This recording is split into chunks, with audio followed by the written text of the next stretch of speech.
Welcome back to 8701. So now, after we introduced the weak interaction and the Feynman rules for weak interaction, we can now look at decays of muons and, in this case, the decay of a pion. The decay of the pion is specifically interesting, and we discussed the decay of the pion before when it came to the discussion of helicity states. Now let's look at this again with the information we have and what we learned. Now, if you look at the pion decay, the two of three leading decay modes are given here. The one is where the pion, in this case, a negatively charged pion, decays into an anti-electron neutrino and an electron, or via the W in a muon and an anti-muon neutrino. If you look at this in the rest frame of the pion, we can see that the neutrino and the lepton, charged lepton, are produced back to back. Now the spin of the pion is 0, which means that the in opposite direction outgoing leptons have to have the same helicity states. Since the neutrino is massless, the antineutrino is massless. The antineutrino is produced right-handed. It's always right-handed. The chiral state of the neutrino and the helicity state of the neutrino are essentially the same because they're massless. Meaning the projection of the spinor is basically the same as the projection of the spin on the momentum direction. All right, but the charged lepton is massive. If the charged lepton would be massless, the decay would not be allowed. There would not be a right-handed helicity state for a charged lepton. Now, this causes quite some confusion, and I've seen even in this course some students being confused by this. I can write the, let's say, right-handed charged lepton and decompose this as right-handed helicity state. So this is, let's say, the right-handed helicity state.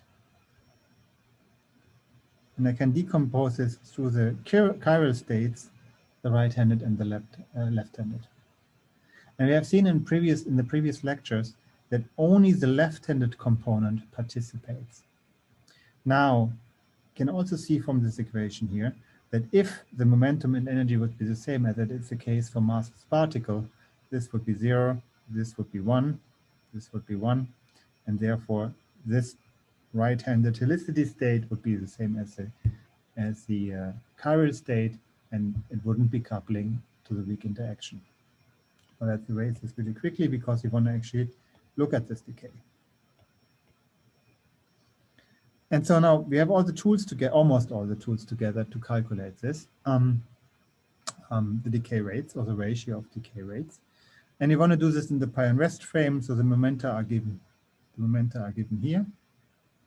See that the pion momentum is 0. For momentum, the energy is equal to the mass.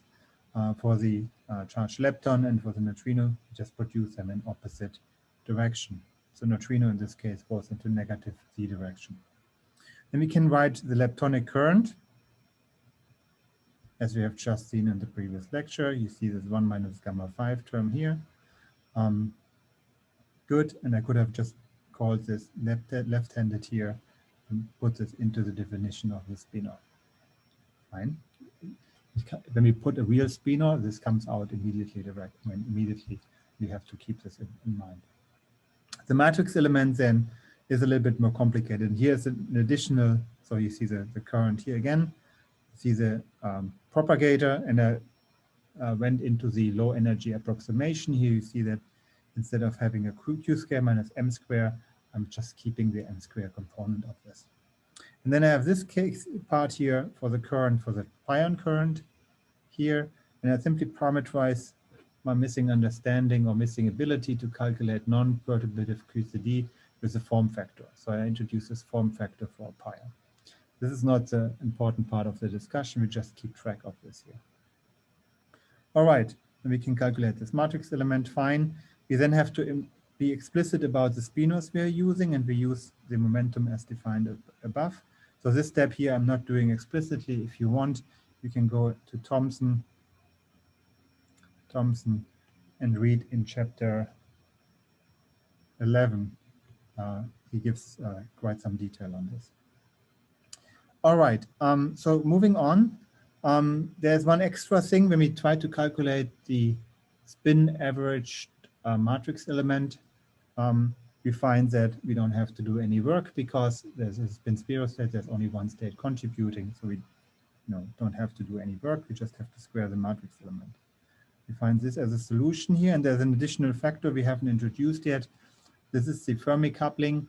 Again, this is comes out in the low energy approximation, and G Fermi is simply defined over the coupling to the W over the W mass squared, as shown here.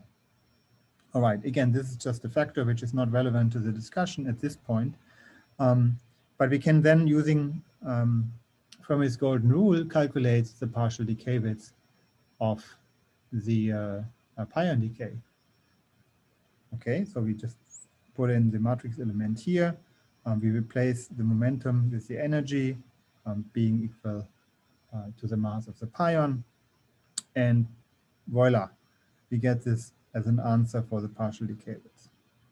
Okay, if you now want to know some experimental information like the partial decay width of the pion, charged pion, to electrons over the muon, we want to know what this factor is, we immediately can do this. We don't need to know any of the details as G Fermi, as a structure function of the pion. All of those factors cancel out, and what is left here are the parameters of the electron mass, the muon mass, and the pion mass. And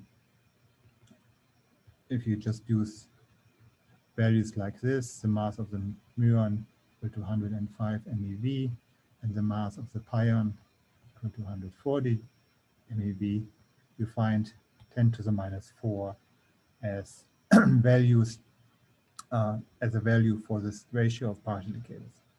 And you see where this comes from. This basically comes from the fact that the electron mass is much, much smaller than the mass of the muon.